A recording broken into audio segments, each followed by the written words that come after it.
Hey YouTube, I'm not going to waste time. This is a huge amount of information. As you probably can see, I'm really tired, and this is day 9 of the Prop 8 trial. Okay, so the good guys, our lawyers, are calling Dr. Hererick, H-E-R-E-K, if you want to look him up later, as he is a social psychologist and a PhD in his field. He specializes in how heterosexuals react to gays and lesbians, and this should definitely be interesting. In a nutshell, because this guy's record is extensive, he has been studying and researching this one topic and aspects of this topic for 23 years. As long as I've been born. 23 years, wow. First, he is asked by the good guys, this is our representative. He is asked if homosexuality is a mental disorder. He answers no. Fair enough. Then we go into reparative therapy, which is trying to make a gay person into a straight person possible. It's damaging and does not work, is his reply to that. Now we discuss my response. His response is like that, but it's a lot longer. Now we discuss the importance of marriage and its impact on the gay community. Not being allowed in California to marry, what is the impact, and how do heterosexuals see it, how do gays see it. He concludes that marriage, being deprived of marriage, is hurtful to the gay community and continues to breed stigmas and problems, persecution, basically, on our side. He concludes that marriage, if marriage was allowed with gays as it is with heterosexuals, it helps bring people closer. It unites families together, mother-in-laws, father-in-laws. The idea of uniting two families, the idea of even adoption, the idea of moving forward in a life with another person who can help you along and you help that person along, the 50-50 becoming 100 thing. Okay. It also helps to dissolve social stigmas of minorities when they are accepted into the mainstream culture, which we all know that. He calls Prop 8 a social stigma of the LGBT. Lesbian, bisexual, gay, and transgender. So great. That's fantastic for our side. He is asked if being gay, lesbian, or bisexual is a choice. He then refers to studies just made a few years ago. This is his answer to this. Gay men say that they have an 80% no choice, 7% little choice. I found that interesting, being gay. Lesbians had a 68% to 70% no choice, and 15% small choice. Bisexuals said 38 to 40%, depending, no choice, and 7% small choice. That was depending if it was a man or a woman. If it was a man, it's 38. If it was a woman, it's 40. And of course, they're bisexual. Of course they have choice. So obviously, we all know this as gays. Some of us have a small sexual attraction to the opposite sex, and some of us don't. Obviously, bisexual would have more choice as their sexual preference goes both ways. As they say, I'm sorry, but there was no data for transgender at all, of any kind. And I think we all know why the stigmas for them are still very high, even in the gay community, unfortunately. Just the next bridge we're eventually going to have to cross. Now, the cross-examination by the hating lawyer, that's really all we did. We spent maybe an hour and a half, and that was it.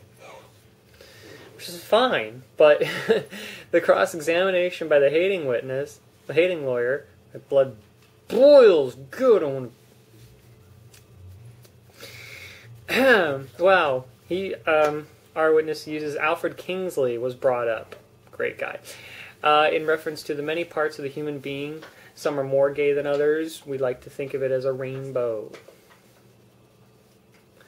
The hate lawyer just asked him if it is relatively apparent when you look at someone to know if they are gay, and the professor said no.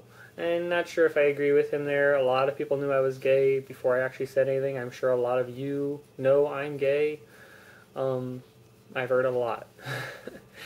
Let's see. This is the guy who now I know wrote the Webster Dictionary term for homosexual. Our lawyers know how to pick them. That's all I'm saying. I mean, wow, the guy who defined homosexuality. You don't get much more of a professional opinion than that.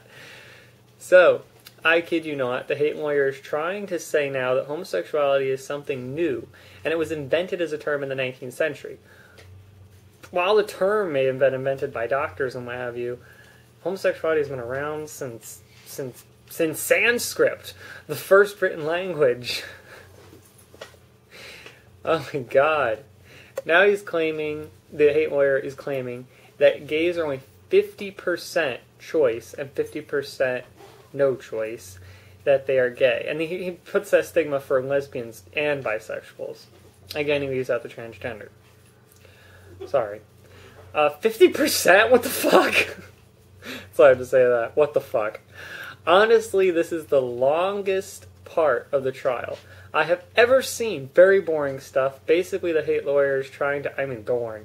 Basically, the hate lawyer is trying to prove that labeling someone as gay is too hard to label them as a minority, and actually existing as a minority is impossible. So I'm impossible, apparently. Whatever. Then he says, okay, now I get it. I'm frankly confused at his questions at this point. Now he's arguing that some people who have sex with the same sex are not gay. Whatever. Even if that was true, would that affect gay marriage? If someone's marrying a person of the same sex, then obviously they're happy, and whether they say they're gay or not would still not matter if marriage meant the same regardless of gender preference.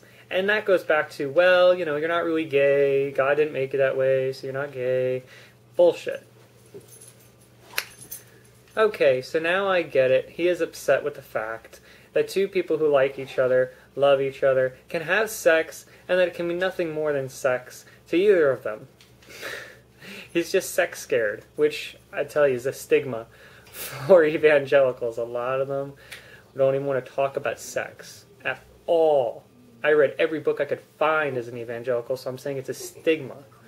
Okay? I wanted to know why I was different. That's why I read it. But, my God, they hate sex.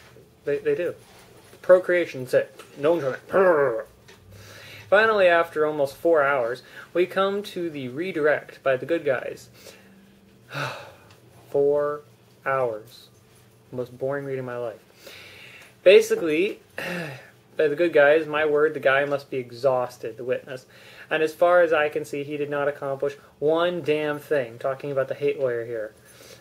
Anyway, back to the good guys. The good guys are pointing out that LGBT is not the only rainbow of minority groups and are not the only ones hard to identify due to significant source of culture and color and ethnic group mixes. Biological identity is hard. Are you black? Are you Mexican? Depending on, your mother's black, your father's Mexican.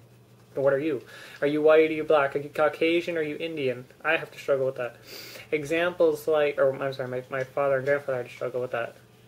My grandfather especially, much more Indian than me. Examples like that is a good point. Also, our lawyers make a good point in asking the vast population understands that gays and straights and what it means. This lawyer may be an idiot, the hate lawyer, but we know what it means, and so does the straight people. Now our lawyer is showing that the hater's own expert witness admits that change is not common in orientation. Reparative therapy is also not common and shows little real change at all. Then our lawyer asked if two men wanted to marry, would they be gay? He asked this to our expert witness. Yes. Same for women? Yes. Pretty easy, right? So the next day for trials is on Monday the 25th. I won't get the transcript of Tuesday, so please bear with me. I will see if I can find a different site for transcripts. But I think this is the fastest link and site I've ever found. So have a great weekend, and I'll see you all Monday. Mwah, I love you all. I love all the gay people and all the straight people. That hate lawyer. Yeah, you'll get yours. Love you, YouTube.